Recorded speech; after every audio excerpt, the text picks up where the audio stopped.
Welcome to the May 2019 edition of Rowlett on the Water, on the Move. I'm Tammy Dana-Bashian, Mayor of Rowlett. And I'm Brian Funderburk, City Manager. Let's start today's show with the results from the May 4th general election.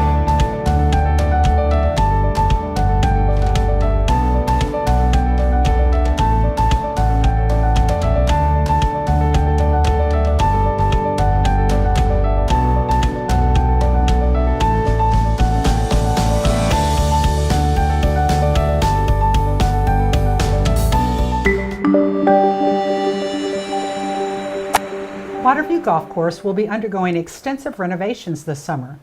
In May 2018, Rowlett voters approved a bond package that included $1.1 million to complete a full greens renovation, which includes moving from bent grass greens to Tiff Eagle Bermuda on an estimated 165,000 square foot of greens. The bond package also includes the replacement of retaining walls at holes number 3, 8, and number 18. Did you know that this course opened in May of 2000?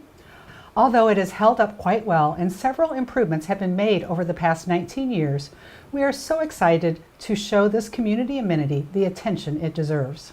In addition to the bond-approved renovations, additional work is being funded by the American Golf Corporation, which is our contract operator. That work includes reworking of the current bunkers, replacement of certain cart paths, general cleanup of the course, reworking of the collars around the greens, and clubhouse cleanup. Waterview Golf Course will be closed from June 1st through August 31st during these renovations. A grand reopening is expected to be held around September 2nd. So Brian, this is real important for our community. This is a city-owned asset, and it's very important, just like many of our city-owned assets, our parks, our water park, our Kids Kingdom. It's important that we keep these amenities in good condition and put the investment into them that we need to over the years. Well, and Mayor, it's a good point because, as you mentioned, it is a community asset, and that means that it needs attention from time to time. This course was put into play in 2000. It's almost 20 years old. At some point things have to happen. You got to replace the greens, you got to fix the fairways, the tee boxes, whatever it is. And so this is going to be a great amenity, and what a great partnership that we've got going with American Golf to do the additional work. Absolutely, and the greens holding up, the ones we had from the initial opening of the course, holding up for 19 years, was really difficult those last couple years. So this is work that's way overdue. And I think everybody will be very excited by the end product. Well, what I'm looking forward to is the new golf course when it reopens. Absolutely. Don't let outdoor watering sneak up on your bill. During the summertime, temperatures soar and many homeowners expect to see their water use increase due to a greater need for outdoor watering. But how much does landscape watering impact your bill? For some customers, following the conservation watering restrictions of no more than twice a week can still result in an increase of more than 10,000 to 15,000 gallons on their monthly water bill for irrigation alone. Don't get caught off guard. Create your advanced metering infrastructure profile today and follow your water consumption online. The AMI system reads every hour, allowing you to get real-time usage information. Visit rowlett.com/AMI to set up your alerts and track usage. Armed with this information, Rowlett residents can spot and repair potential leaks before they get out of control. Are you wondering how much to water and when? The Water My Yard program on the watermyyard.org has been designed as a tool to assist you in determining an adequate amount of supplemental water that is needed to maintain a healthy lawn. Mayor, this is timely. People really start to irrigate again sometime about April or May. And if they're not careful, then their usage can sneak up to them. And sometimes they may not even see it till about July. I think it's really important to understand your usage, and the incremental cost of the volume of water that you use is really, really high now. And that's across North Texas.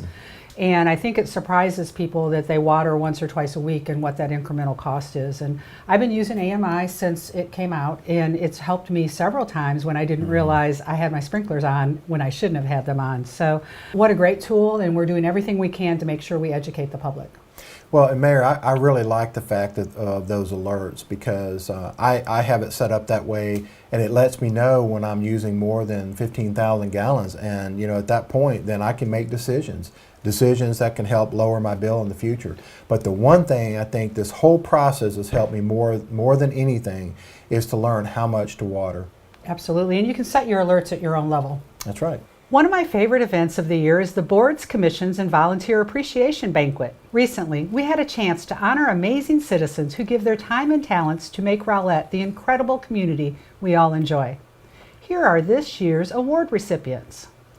Volunteer of the Year, Glenn McGowan. Platinum Volunteer of the Year, Trung Tran.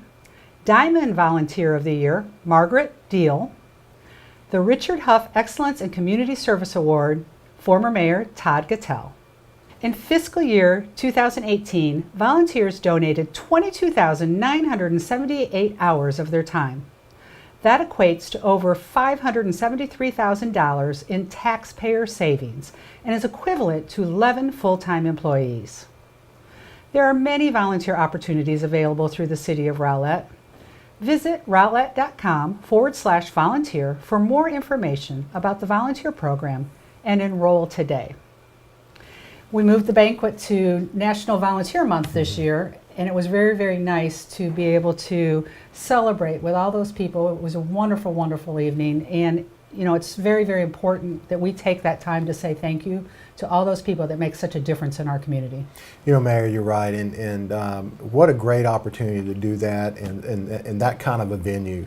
I really appreciate the fact with our awards, even though certain people got awards for how many hours they put in, there were so many volunteers this past year that gave so much time and energy in their passion to what they love the most. And we have a great volunteer program.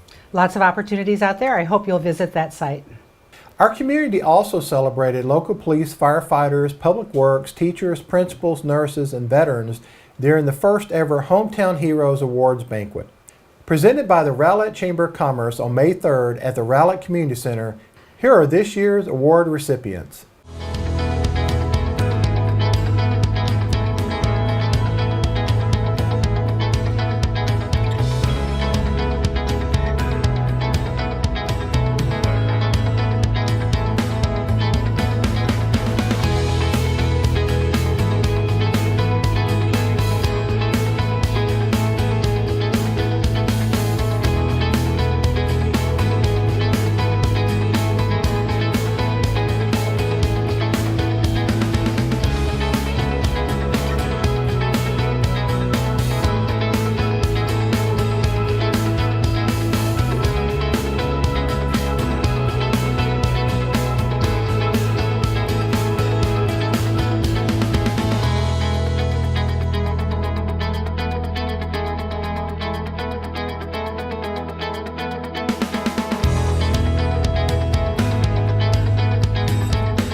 Do you know someone who has inspired, motivated, or positively impacted our community? Nominate them for the Spirit of Rowlett Award at rowlett.com/spirit. For May 2019, the recipient of the Spirit of Rowlett Award is Barbara Holst. I am so excited to announce our Spirit of Rowlett Award winner for the month of May, Barbara Holst. Welcome and congratulations. Thank you so much for everything you do for our community. I'm excited about this. This is something new for me. I'm not used to being acknowledged like this. Well, it's very, very important that we acknowledge our impactful people in our community, and you are certainly one of them. So let's talk a little bit about what you have been doing. You historically have been on our Golf Advisory Board, and you're on your 6th term of that. Is that correct? That's correct. And I think that our golf course is important to the community. It's important for our families that live here, for families that want to move here, and also for employers that want to entertain here. And we got a lot of good stuff coming down. We talked about that in the show, a lot of important renovations for our golf course. And I've golfed with you. You're a pretty good golfer. So thank you for everything you've helped us with on the Golf Advisory Board. And you also serve on our Housing Finance Corp, Yes. commonly referred to as HFC. So why did you get involved with the HFC? I participated in Rowlett's Citizens Academy and opened my eyes up to a lot of what was going on in the community and things that were needed. And I actually went on vacation in Colorado and saw the advertisement for people to serve on the board. And I thought, you know, I really believe in affordable housing for people. So I submitted an application and was interviewed and have enjoyed being on the board.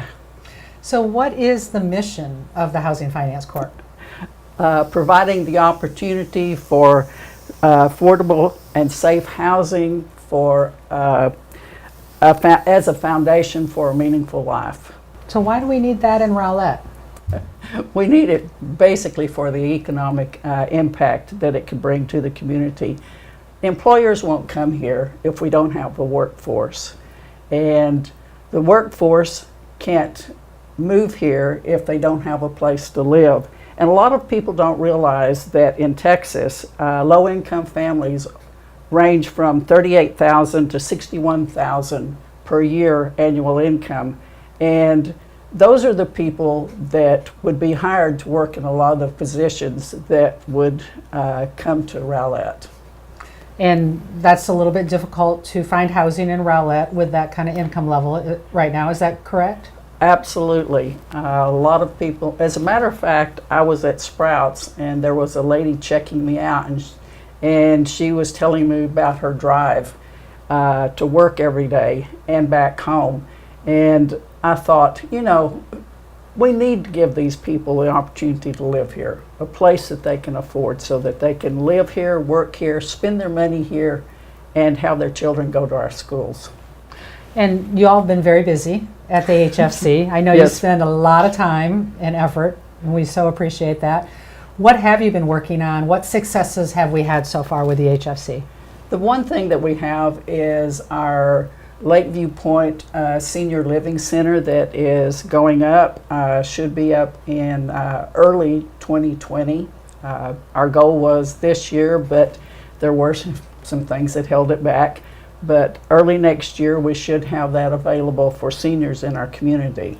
And that is a rent-assisted facility for Yes. qualifying seniors based on income level, is that correct? That's correct. And that is an HFC, your first project. Our very first project. And what do you see coming down in the future for the HFC and for the city of Rowlett?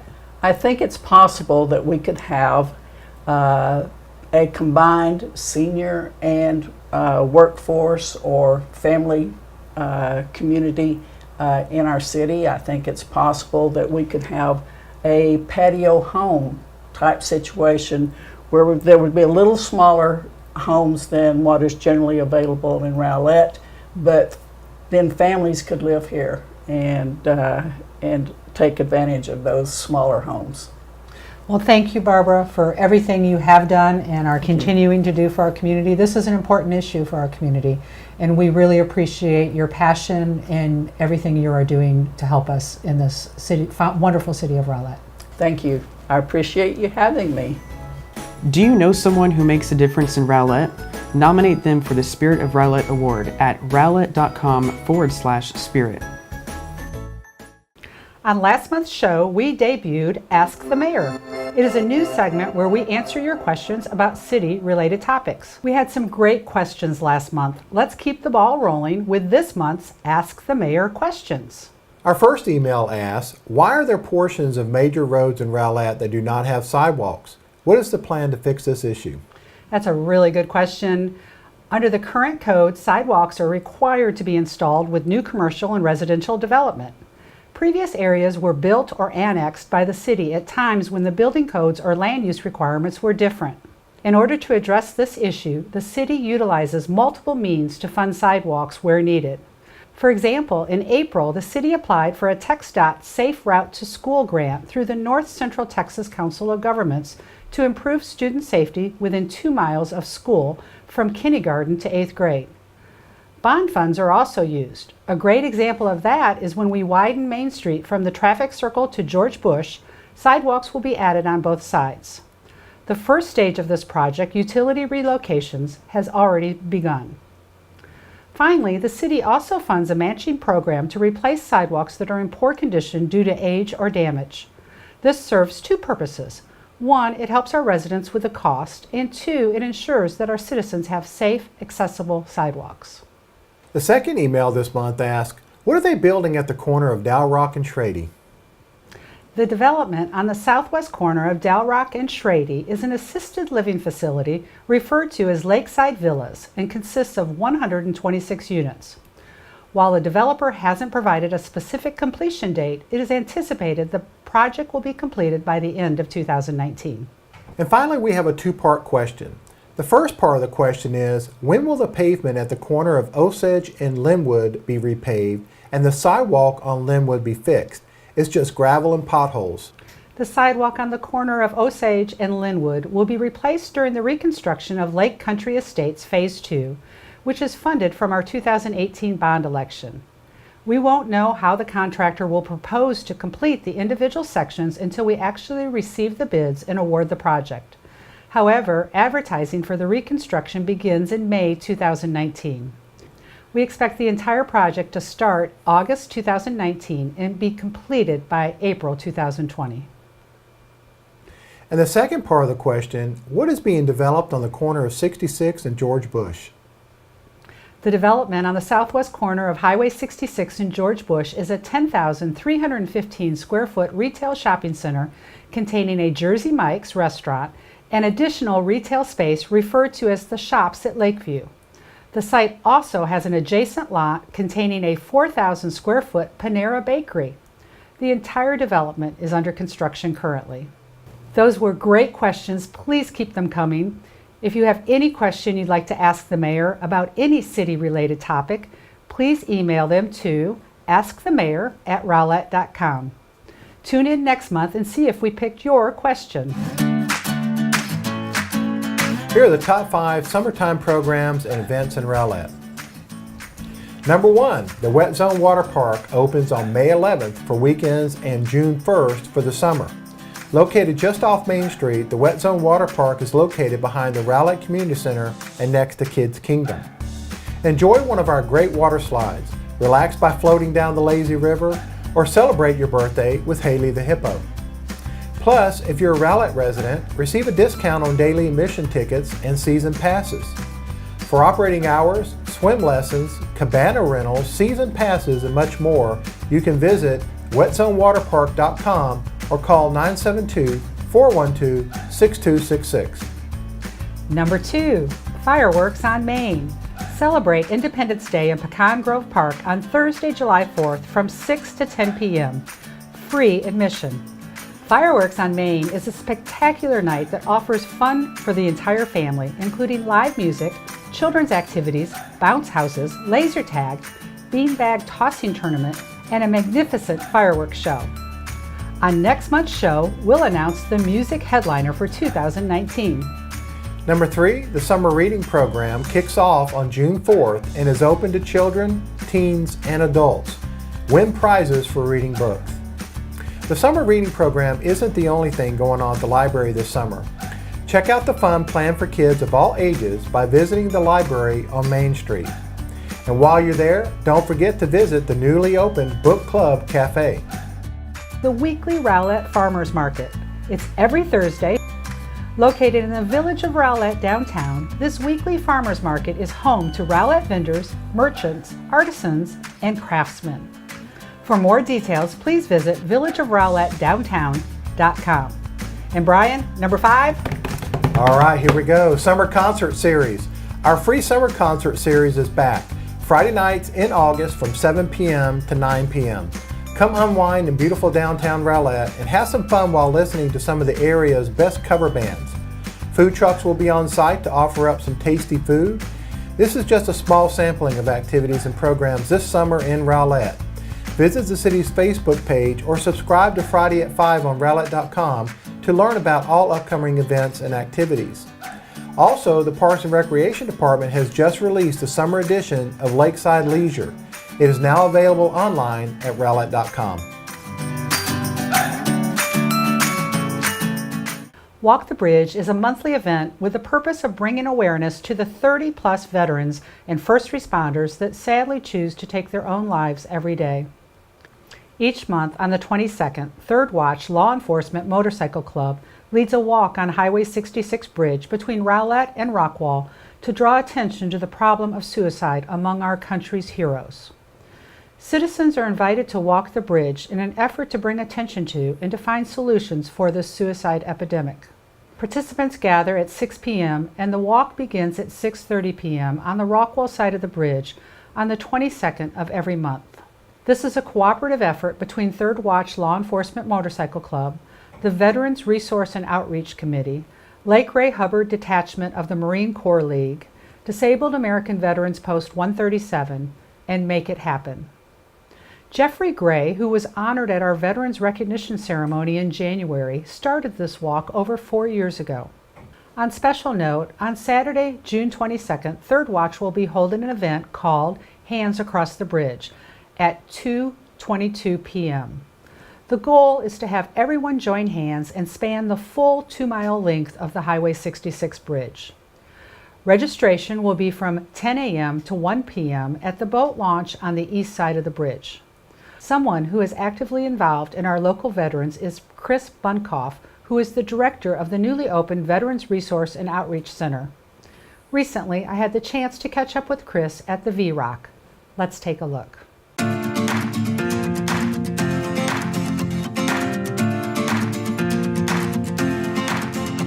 Hi, I'm Tammy Dana-Bashian, Mayor of the City of Rowlett, and I'm at the Veterans Resource Outreach Center, commonly referred to as V-Rock. And I'm here with Chris Bunkoff, who is our director of V-Rock. Welcome. Thank you so much. It's an honor to have you here with us today. So you recently had a ribbon cutting here at the V-Rock. Yeah, we actually opened February 1st was our kind of soft opening, and then March 29th was our grand opening and ribbon cutting, which was well attended by yourself and so many others. So it's been fast-paced since we've opened. I like to say that things are rocking at the V-Rock. They are rocking at the V-Rock. I'm going to have to adopt that. Is that trademarked? No, you can have it. You can have it. So many good things are happening. Yeah, we're so excited. You know, Life Message has been a part of the community for so long, as you know, and to open this Veterans Resource Center to really support the veterans, not only in Rowlett, but the surrounding areas, because we're a no borders agency. So who are some of the partners that are working with you in this new facility? Well, I'll tell you, a partnership is what it's all about. We're working with so many other veteran service organizations to be able to help provide the services that our veterans need. Some would include the Disabled American Veterans, that's commonly known as the DAV. They're actually here 5 days a week writing compensation claims for our veterans to help them get the benefits that they so deserve and oftentimes struggle with the VA to get. We're working with the PTSD Foundation to help with PTS and mental health issues. American Red Cross, they're going to be also coming in and doing some other classes as well as businesses that are coming in to help us with job hiring and counseling and so many other services. It's really a packed schedule. So what kind of programming have you got going on? I know you've been really busy. Yeah, so we have our Steady Warriors group as an example. They meet twice a month to be able to help veterans with, they do yoga and meditation, which helps them with processing the things that they saw while they were in combat, and also flexibility and mobility from perhaps injuries that they sustained while they were in service. So that's just one example. We are working with a new partner that's coming on board in May. We're actually going to be hosting a career fair and working with LinkedIn and resumes so that we can help our veterans that are transitioning out of the service into civilian jobs. So Chris, when a veteran walks through the door, what would happen? What would they expect when they come to the V-Rock? Sure, so we've actually tried to set this up kind of like a warm and inviting environment. We really want veterans to feel at home when they come here. So they will typically come to our reception desk. We have volunteers that staff this during the daytime. They meet with a volunteer, they sign in. There's a brief application that they fill out, which not only registers them here as a veteran, but also with Life Message. So if they need food or anything, other things in the future, it's already taken care of in that one registration process.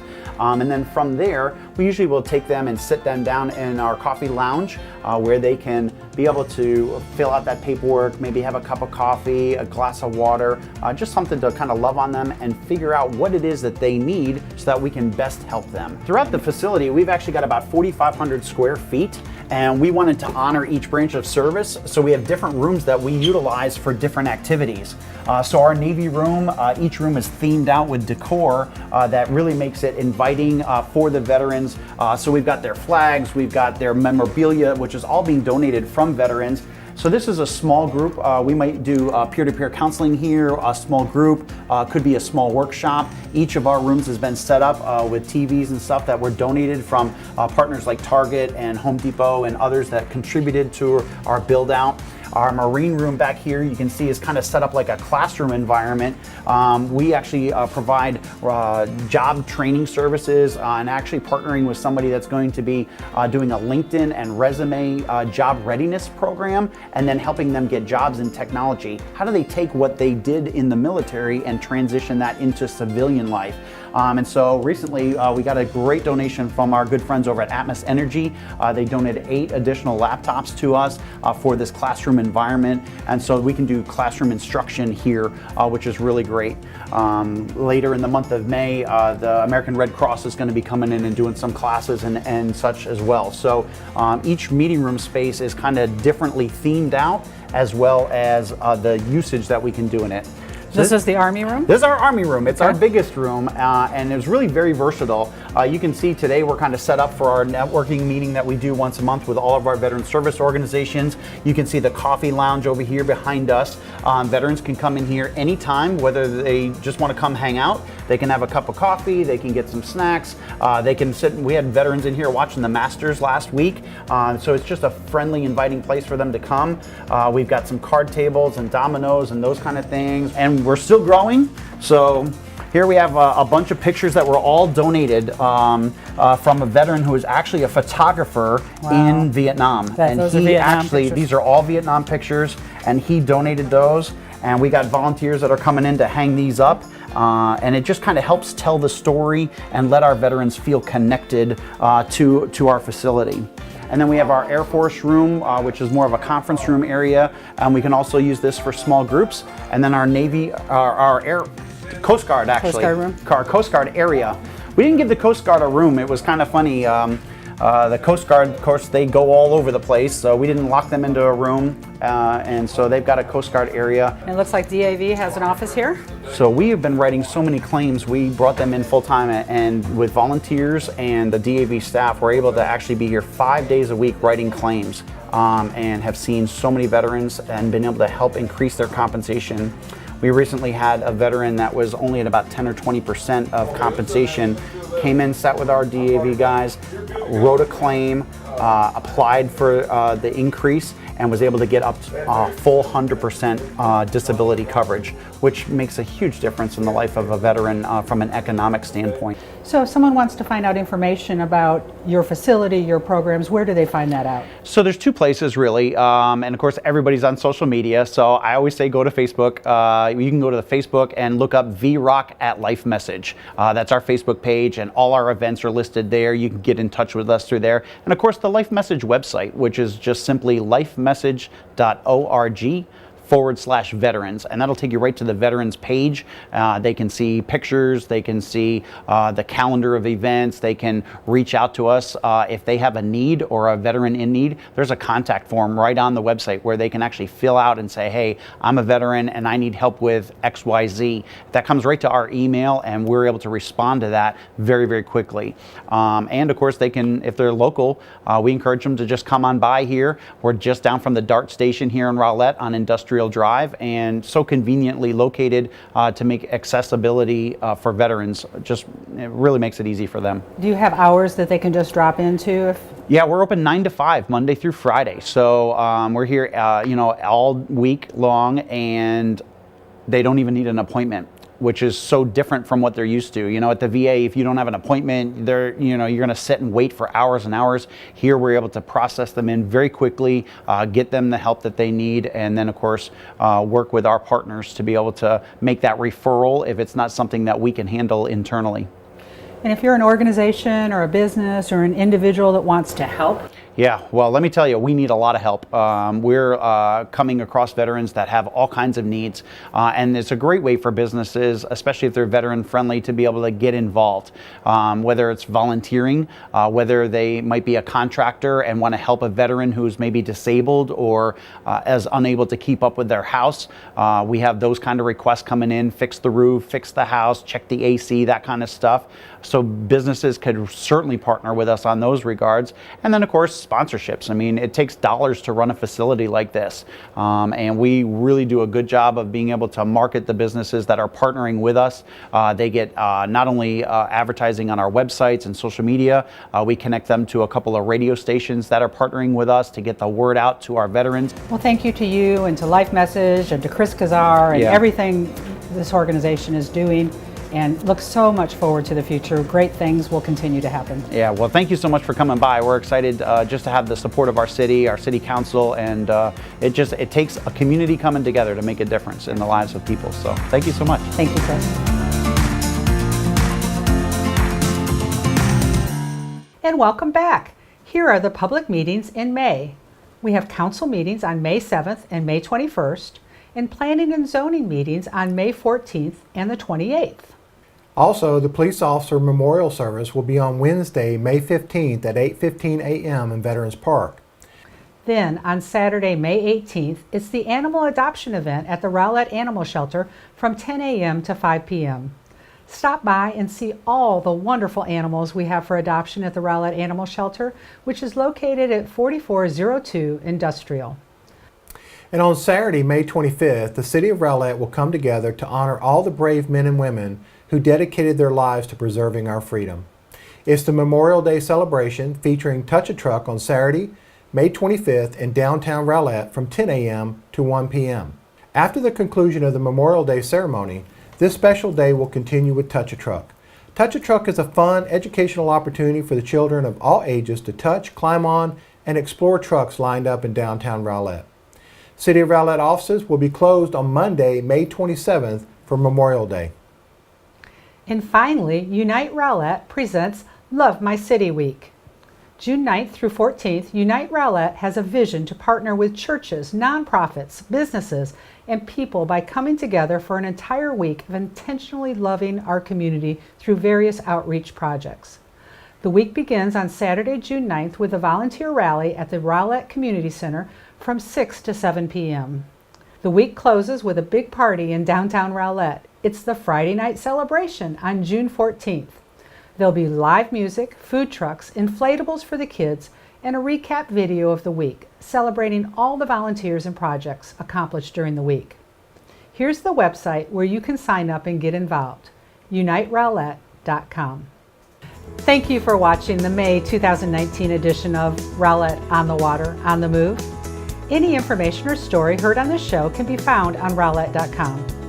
And don't forget to check out Friday at 5. It's a weekly newsletter from City Hall available on the city's website and Facebook page every Friday after 5 p.m. See you next month on Rowlett on the Water, on the Move.